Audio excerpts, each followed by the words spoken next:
بادشاہ اور گدھا۔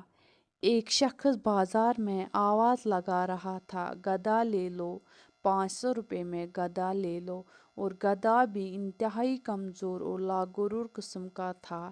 اسی اثنا میں وہاں سے بادشاہ کا اپنے وزیر کے ساتھ گزر ہوا۔ بادشاہ اور وزیر گدھے کے پاس آیا اور پوچھا کہ کتنے کا بیچ رہے ہو؟ اس نے کہا، عالی جہاں 5000 کا۔ بادشاہ حیران ہوئے اور کہا، اتنا مہنگا گدھا، ایسی کیا خصوصیت ہے اس میں؟ گدھے کا مالک کہنے لگا، حضور، جو اس پر بیٹھتا ہے اسے مکہ مدینہ دکھائی دینے لگتا ہے۔ بادشاہ کو یقین نہ آیا اور کہنے لگا، اگر تمہاری بات سچ ہوئی تو میں گدھا 1,00,000 کا خرید لوں گا، لیکن اگر جھوٹ ہوئی تو تمہارا سر قلم کر دوں گا۔ ساتھ ہی بادشاہ نے وزیر سے کہا، اگر اس پر بیٹھو اور بتاؤ کیا دکھتا ہے۔ وزیر بیٹھ گیا تو گدھے کے مالک نے کہا، جناب، مکہ مدینہ کسی گنہگار انسان کو دکھائی نہیں دیتا۔ وزیر نے کہا، ہم گنہگار نہیں، ہٹو سامنے سے، اور بیٹھ گیا، لیکن وزیر کو کچھ دکھائی نہ دیا۔ اب سوچنے لگا کہ اگر سچ کہہ دیا تو بہت بدنامی ہوگی۔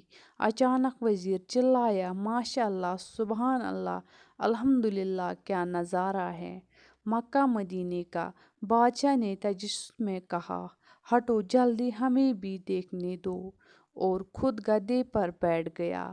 دکھائی تو بادشاہ کو کچھ نہ دیا، لیکن سلطانی جمہوریت کی شان کو مدنظر رکھتے ہوئے بادشاہ آنکھوں میں آنسو لے آیا اور کہنے لگا، واہ میرے مولا، واہ واہ، سبحان تیری قدرت، کیا کرامتی گدھا ہے، کیا مقدس جانور ہے۔